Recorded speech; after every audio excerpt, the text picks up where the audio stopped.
하나님께서 광복 81주년 우리 양국은 기독교연합회 예배 참석한 모든 성도들께 큰 은혜 주실 줄로 믿습니다.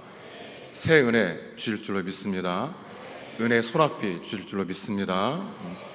어느 학교에서 있었던 일입니다. 성적이 썩 좋지 않은 한 학생이 있었는데 담임선생님이 상담을 위해서 아버지를 모시고 오라라고 말했습니다. 약속한 날 학생의 아버지는요, 학교를 방문해서 선생님이랑 이제 아들의 성적과 학업에 대해서 이런저런 얘기를 나누었습니다.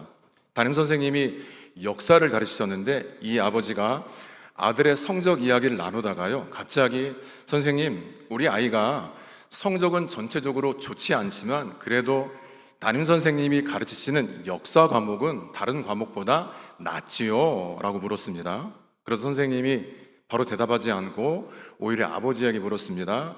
혹시 아버님은 옛날에 학교 다닐 때 역사 과목 성적이 어떠셨습니까? 잘하셨습니까? 물으니까 아버지가요, 조금 쑥스러운 듯이 머리를 끄덕이면서 그저 썩 잘하지는 못했지요. 그러니까 선생님이 고개를 끄덕이면서 한마디 말했습니다. 아버님, 역사는 반복되는 것입니다. 역사는 반복되는 것입니다. 재미있는 이야기지만 생각해보면 상당히 의미가 있는 내용입니다. 독일의 철학자 헤겔은요, 역사가 우리에게 가르쳐주는 가장 큰 교훈은 사람들이 과거의 역사에서 아무것도 배우지 않는다라는 사실입니다. 그렇게 아주 의미심장한 말을 남겼습니다. 참 역설적인 이야기입니다. 역사를 배우면서도 역사에서 교훈을 얻지 못한다면 과거의 실패와 아픈 역사는 언제든지 반복될 수 있다, 그런 뜻 아니겠습니까? 그렇다면 우리가 해마다 3.1절을 기억하고 6.25를 기억하고 광복절, 8.15 광복절을 기념하는 이유는 무엇일까요? 잊지 않기 위해서입니다. 기억하기 위해서입니다. 그리고 그 역사를 교훈 삼아서 오늘 우리가 살아가야 할 길을 배우기 위해서지요. 과거는 이미 지나갔지만 완전히 사라지지 않았습니다. 기억되는 한 과거의 역사는 오늘을 살아가는 우리에게 여전히 영향을 끼치고 있습니다. 그리고 그 기억은요, 우리의 현재를 만들고 미래의 방향을 결정하죠. 우리 민족에게 결코 잊어서는 안 될 역사가 있습니다. 그 가운데 하나가 나라를 빼앗겼던 아픈 역사, 경술국치입니다. 1910년 8월 29일 대한제국은 일본의 국권을 빼앗겼습니다. 우리는 이날을 경술국치라고 부르죠. 경술련에 당한 나라의 치욕이다, 그런 뜻입니다. 그날 이후 우리 민족은 35년 동안 일제 식민 통치를 받아야 했습니다. 온갖 수탈을 당하고 만행의 대상이 되었습니다. 수많은 사람들이 강제로 전쟁터와 노동 현장에 동원되어서 고통을 당하고 목숨을 잃었습니다. 우리 말과 글을 억압당하고 성과 이름까지 일본식으로 바꾸도록 강요받는 고난을 겪었습니다. 교회도 예외는 아니었죠.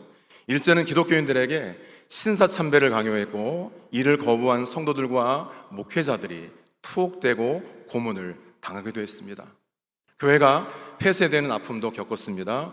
주기철 목사님을 비롯한 신앙의 선배들은 하나님 외에는 누구도 경배의 대상이 될 수 없습니다. 믿음을 지키다가 옥고를 치르고 순교의 길을 걷기도 했습니다.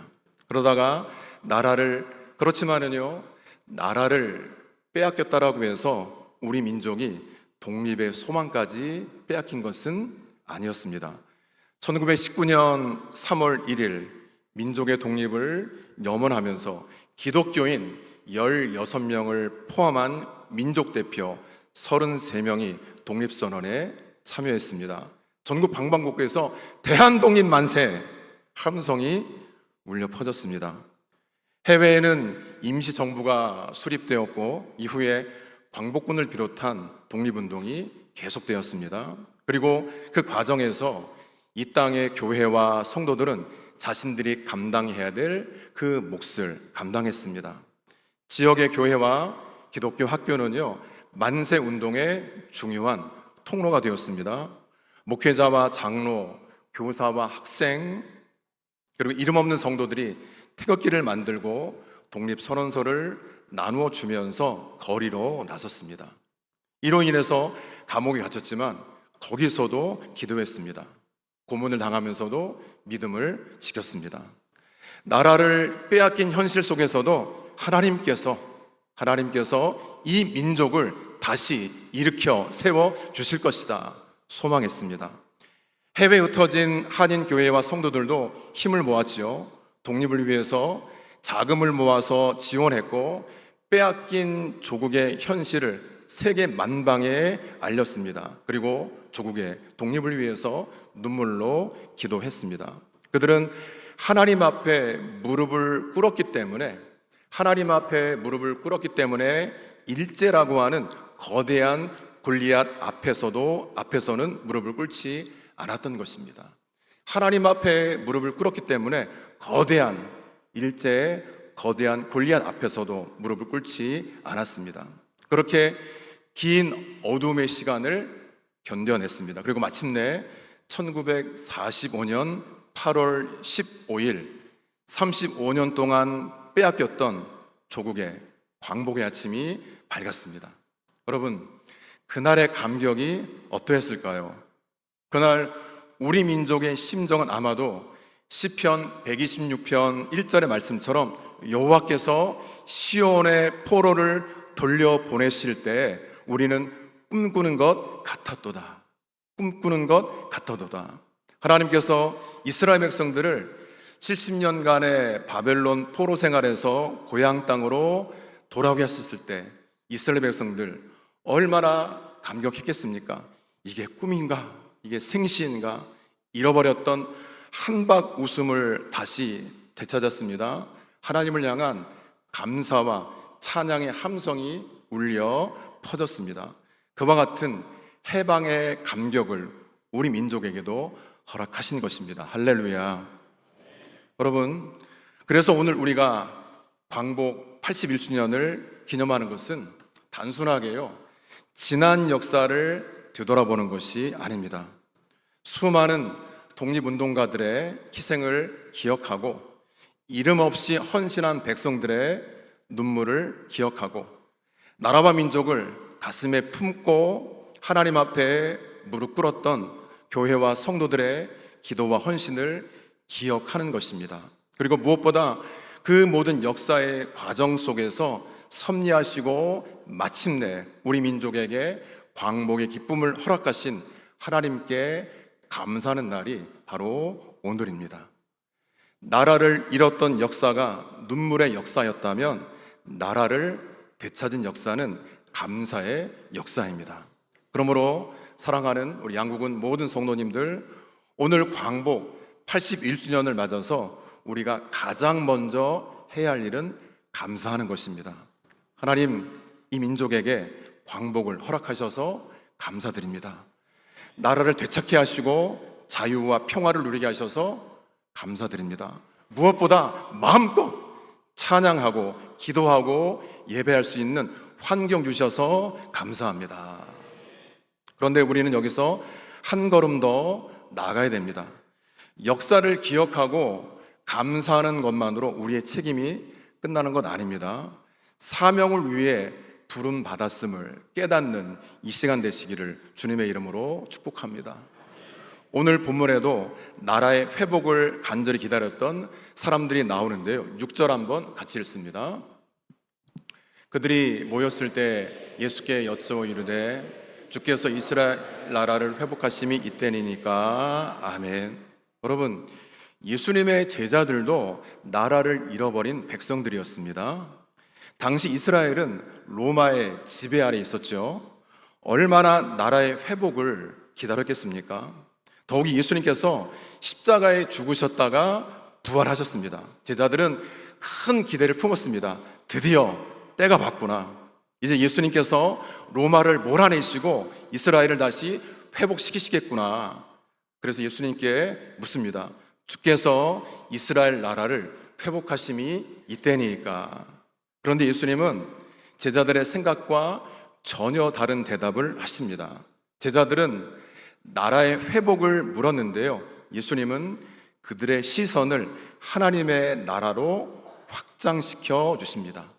제자들은 이 땅 나라의 회복을 지금 원하고 있는데 예수님은 그들의 시선을 하나님 나라로 확장시켜 주십니다. 제자들은 언제입니까?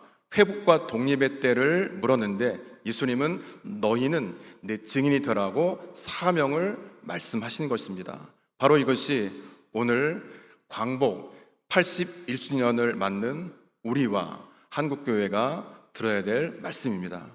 우리에게는 감사해야 할 역사가 있습니다. 그리고 우리에게는 감당해야 될 사명이 있습니다. 이 사명을 감당하기 위해서 첫 번째로 역사의 주인은 하나님이심을 믿으시기를 바랍니다. 7절 한번 같이 읽죠. 이르시되 때와 시기는 아버지께서 자기의 권한에 두셨으니 너희가 알 바 아니요. 아멘. 제자들의 관심은 때였습니다. 주님, 이스라엘이 언제 회복됩니까? 로마의 지배는 언제 끝납니까? 아마도 일제 강점화 때 성도들의 질문도 같지 않았을까요? 우리나라가 언제 독립됩니까? 일본이 언제 망합니까? 그러나 예수님께서는 그들에게 날짜를, 일시를 알려주지 않으셨습니다. 대신 아주 중요한 사실을 하나 말씀하시죠.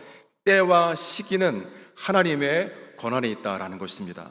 무슨 뜻일까요? 역사의 주인은 하나님이시다라는 것입니다. 역사는 우연히 흘러가지 않습니다. 세상의 권력자가 역사의 주인도 아닙니다. 한 시대의 강대국이 역사를 영원히 지배하는 것도 아닙니다. 다니엘 2장 21절에 보면 하나님은 때와 계절을 바꾸시며 왕들을 패하시고 왕들을 세우시며 아멘, 그렇게 말씀하십니다. 성경은 역사의 중심에 하나님이 계심을 선포하고 있습니다. 1910년 우리나라가 국권을 빼앗겼을 때 누가 35년 뒤에 광복을 정확히 예측할 수 있었습니까? 누가 그 광복을 내다볼 수 있었습니까? 일제힘이 강해질수록 사람의 눈에는, 우리 민족의 눈에는요, 독립 안 되는 거 아니야? 독립의 가능성이 점점 더 멀어 보였습니다. 그러나 사람의 눈에 길이 보이지 않을 때에도 하나님은 역사를 움직이고 계셨습니다. 이것이 역사를 바라보는 믿음의 눈입니다. 물론 우리가 독립운동가들의 희생을 잊어서는 안 되겠지요. 나라를 위해서 생명을 바친 수많은 사람들의 헌신을 기억하고 감사해야 됩니다. 그러나 믿음의 사람들은 거기에서 한 걸음 더 나아가야 됩니다. 그 모든 역사의 과정에 일하시는 하나님의 손을 봐야 됩니다. 그리고 그래서 광복은 우리의 자랑이기 전에 하나님께 감사해야 될 은혜인 줄로 믿습니다. 우리의 자랑이 아닙니다. 하나님께 감사해야 될 은혜지요.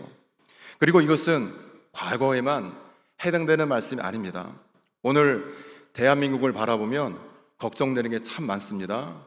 세대와 세대가 갈라지고 이념과 이념이 충돌하고 출산율 감소 등으로 다음 세대는 줄어들고 있습니다.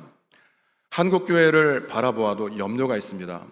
교회를 향한 세상의 신뢰도는 끝도 없이 추락하고 있습니다. 하나님 나라의 차세대 주역인 다음 세대, 우리의 자녀들은 신앙의 울타리를 떠나서 다음 세대가 아니라 다른 세대가 되어가고 있습니다. 우리가 살아가는 삶의 터전인 양구도 마찬가지죠. 인구 소멸 지역, 접경 지역 등의 한계를 딛고 일어서기 위해서 지금 고군분투하고 있습니다. 그러나 걱정은 할 수 있지만 우리 옆에 분에게 크게 선포합니다. 절망하지는 맙시다. 걱정할 수 있지만 절망하지 마세요. 절망하지 마세요. 대한민국의 미래가 사람의 손에만 달려있지 않기 때문입니다. 한국교회의 미래가 통계에만 달려있지 않기 때문입니다. 양구의 미래가 인구 숫자 등 외적인 조건에만 달려있지 않기 때문입니다.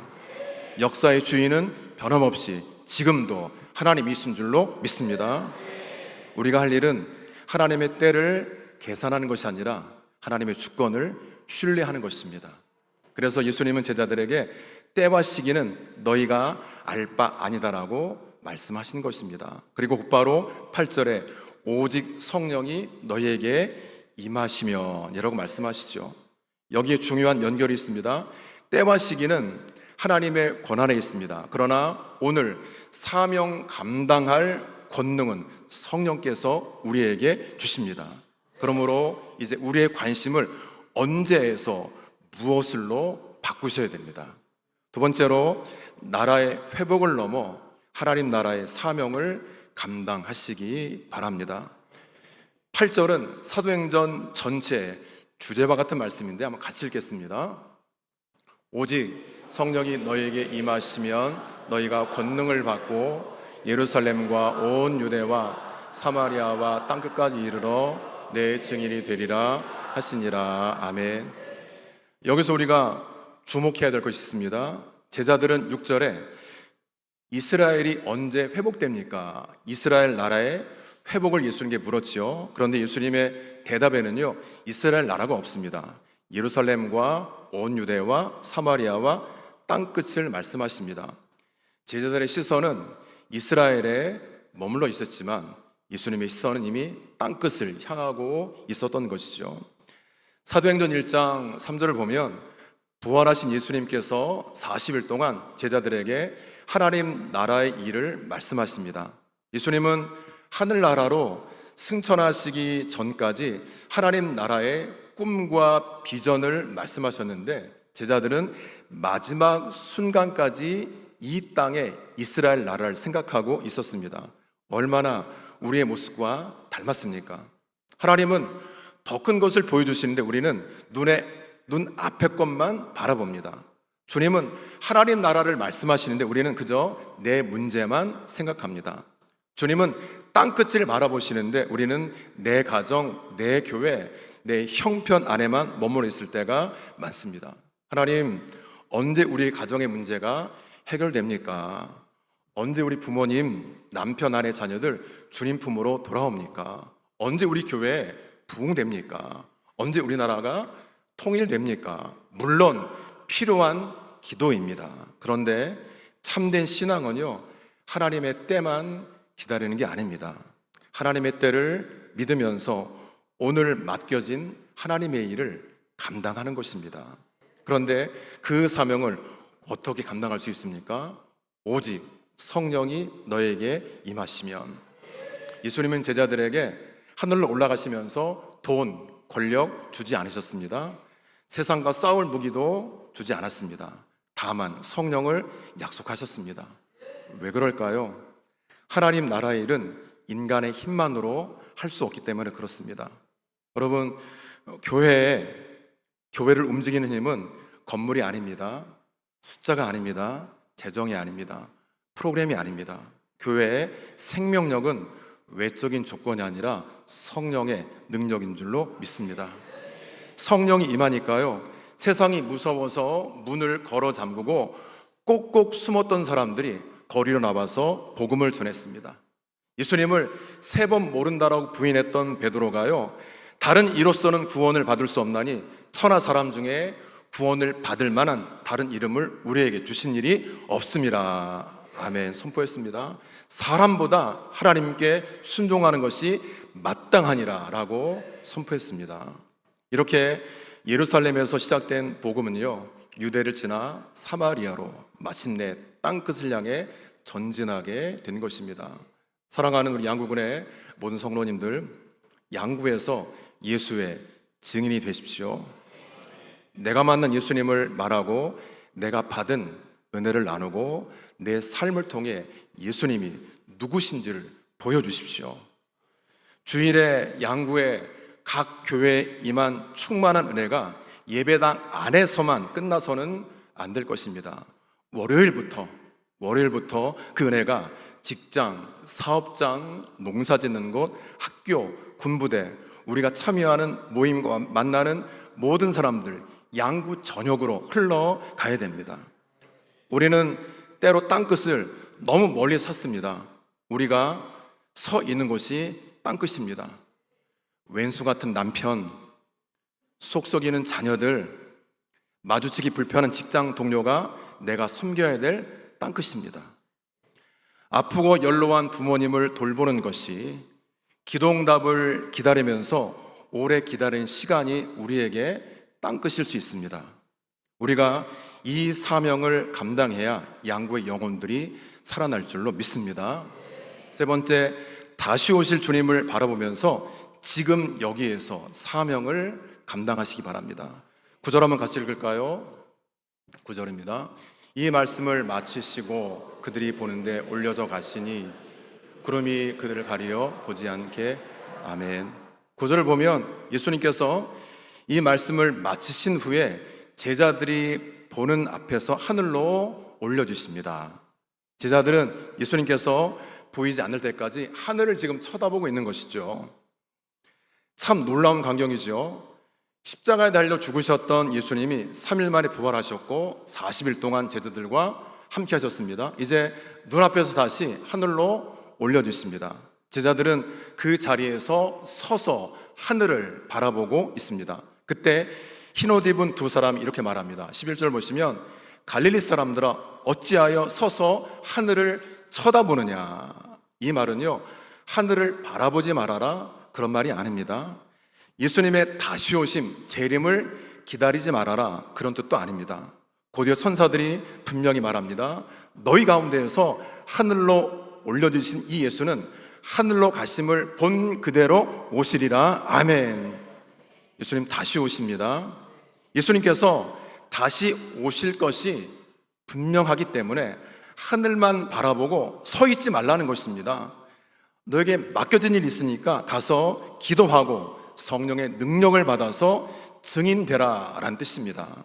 여러분, 교회는요, 예수님의 승천과 예수님의 재림 사이를 살아가는 공동체입니다. 십자가에서 죽으시고 부활하셔서 승천하신 예수님은 반드시 다시 오십니다. 그렇다면 주님께서 다시 오시는 그날까지 우리가 해야 될 일이 무엇일까요? 증인으로 사는 것입니다. 초대교회 성도들은 하늘만 바라보지 않았습니다. 다락방으로 들어갔습니다. 기도했습니다. 성령의 충만함을 받았습니다. 삶의 터전에서 복음을 전했고 예수의 사랑으로 이웃을 돌봤습니다. 박해 속에서도 전도하고 선교하며 하나님 나라 확장을 위해 달려갔습니다. 그리고 마침내 예루살렘에서 시작된 복음이 로마에까지 전해지게 된 것입니다. 하늘의 소망을 가진 사람은 오늘의 사명을 외면하지 않습니다. 하늘의 소망을 가진 사람은 오늘의 사명을 외면하지 않습니다. 오히려 지금 여기에서 자신이 감당해야 될 그 자리에 있어야 될 그 자리를 충실히 감당하지요. 이것이 진짜 신앙입니다. 우리의 생활의 터전 양구는 큰 도시 아닙니다. 인구도 많지 않은 작은 지역입니다. 그런데 성경을 보면 하나님 역사는 언제나 작은 곳에서 출발했습니다. 예수님은 작은 마을 베들레헴에서 태어나셨습니다. 예수님이 주로 사역하셨던 갈릴리는 당시 세상의 중심이 아니라 변방이었습니다. 성령의 역사는 예루살렘 다락방에서 시작이 되었습니다. 하지만 작은 곳에서 시작된 복음의 역사는 마침내 세계를 변화시켰습니다. 그렇다면 하나님께서 양구에서, 다른 곳이 아니라 양구에서 하나님 크기에 하나님의 일을 시작하지 못하실 이유가 어디 있겠습니까? 대답이 작네요. 다시 하겠습니다. 하나님께서 양구에서 하나님 크기에 하나님의 일을 시작하시지 못하실 이유가 어디 있겠습니까? 네. 오늘처럼 양구의 교회들이 하나가 되어서 기도하면 하나님께서 일하실 것입니다. 우리 모두가 지금 여기에서 이 사명을 감당하면 하나님께서 양구와 민족 가운데 새로운 일을 이루어 가실 줄로 믿습니다. 광복은 하나님께서 우리 민족에게 주신 은혜입니다. 복음은 하나님께서 우리 교회에게 맡기신 사명입니다. 감사해야 될 역사를 기억하시고 감당해야 될 사명을 붙들고 다시 오실 주님을 바라보시면서 성령의 능력으로 예수의 증인으로 살아가시기를 주님의 이름으로 축복합니다. 찬양하고 기도하겠습니다. 우리 찬양팀 나오시고요. 비준비하시니 여러분, 이제 우리가 기도할 텐데요, 우리 믿음의 선배들은 나라와 민족을 가슴에 품고 하나님 앞에 무릎을 꿇었습니다. 우리 먼저 이젠 우리가 그 믿음을 본받아서 우리가 무릎을 꿇을 차례인데요, 우리 한번 오른손으로 좀 마음에 얹을까요? 먼저 양구를 좀 품고 기도합니다. 저를 따라합니다. 양국은 안심하라. 우리가 기도한다. 다시 합니다. 양국은 안심하라. 우리가 기도한다. 나라를 품고 기도합니다. 한 번 더 따라하죠. 대한민국 안심하라. 우리가 기도한다. 우리의 자녀, 다음 세대를 품수는 여러분들, 사랑하는 자녀의 이름을 좀 떠올려 보세요. 그리고 마음속으로 불러보세요. 한번 따라합니다. 얘들아, 안심해라.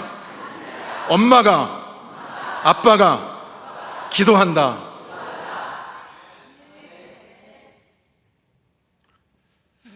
찬양하시고 마음에 품었던 양구와 조국과 다음 세대 품고 한번 기도하겠습니다.